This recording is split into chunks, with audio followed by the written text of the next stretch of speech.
নির্দেশে যখন 16 তারিখ 6 জনকে শহীদ করা হলো, তার ঠিক পরদিন যখন 17 তারিখে আমরা মেইনস্ট্রিম মিডিয়ায় এই নিউজটা দেখলাম এবং বিভিন্ন সামাজিক, ধর্মীয় এবং রাজনৈতিক সংগঠনের সবাই এর প্রতিবাদ জানানো, ঠিক সেই সময়ের পর থেকেই কিন্তু আস্তে আস্তে মানুষ স্বতঃস্ফূর্তভাবে দলমত নির্বিশেষে রাস্তায় নেমে আসতে শুরু করে। এবং আমরা সবাই এই কথা স্বীকার করেছি, আমাদের মিডিয়াগুলো তো এসছে বিগত 10 মাসে সময়টা জুড়ে, যখনই আমরা তথ্যচিত্রগুলো দেখেছি, ডকুমেন্টারি দেখেছি, আমরা দেখেছি যে বেশ কয়েকটা স্পটে যদি মাদ্রাসা শিক্ষার্থীদের অংশগ্রহণ না থাকতো তাহলে ওই স্পটগুলো ব্লকেট করা যেত কিনা সেটা সন্দেহ।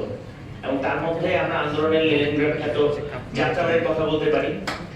আমি আন্দোলনের 2টা স্পটে সক্রিয় ছিলাম, এক ছিল মোহাম্মদপুর, এবং সেই জায়গাটাতেও মাদ্রাসা শিক্ষার্থীদের অংশগ্রহণ ছিল ব্যাপক হারে। আমার মনে আছে 19 তারিখ যখন আমরা প্রথম আন্দোলনে নামি ব্যাপকভাবে, দিনটা ছিল জুমার দিন, শুক্রবার।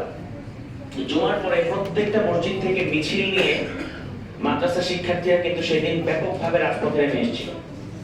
এবং এর পেছনে আমি বলবো যে বিশেষভাবে আমাদের মাদ্রাসা কেন্দ্রিক যে সংগঠনগুলো ছিল, রাজনৈতিক সংগঠন, সামাজিক সংগঠন, হেফাজতে ইসলাম সহ অন্যান্য যে সমস্ত সংগঠন ছিল, সেখানকার দায়িত্বশীলদের যেই বক্তব্যগুলো, বিবৃতিগুলো এসেছিল 17 তারিখ 6 জন ছাত্র হত্যার পর, সেটার একটা বড় ভূমিকা ছিল মাদ্রাসা শিক্ষার্থীদের নেমে আসার পেছনে।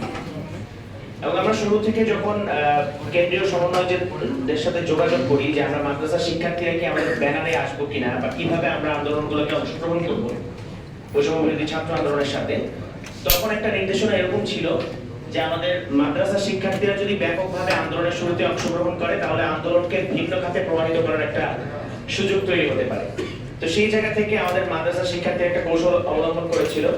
তারা একদম শুরু থেকে 17 তারিখ থেকেই কিন্তু তাদের পোশাক পরিবর্তন করে ট্রাউজার এবং টি শার্ট পরে কিন্তু তারা রাজপথে নেমে এসেছিল। এবং আমরা দেখেছি যাত্রাবাড়িতে 17 তারিখ যেদিন সকাল থেকেই দনিয়া কলেজের শিক্ষার্থীরা আন্দোলনে নেমেছিল, ঠিক সেই সময়টা থেকে কিন্তু মাদ্রাসা শিক্ষার্থীরাও দনিয়া কলেজের শিক্ষার্থীদের সাথে ওই স্পটটা পুরোপুরি সকাল ফজরের পর থেকে নিয়ে একদম সারাদিন সেই জায়গাটা দখলে রেখেছিল।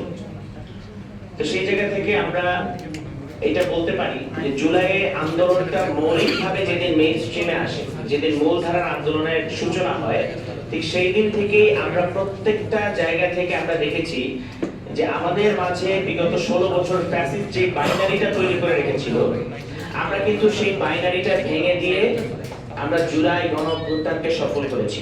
আমরা দেখেছি মাদ্রাসা শিক্ষার্থীদের এই বৈষম্যের বিরুদ্ধে আন্দোলন, এটা কিন্তু ফ্যাসিস্ট হাসিনার একদম শুরু সময় থেকে শুরু।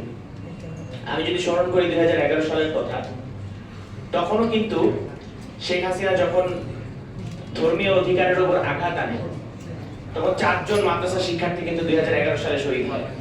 এবং এর পরবর্তীতে 2013 সাল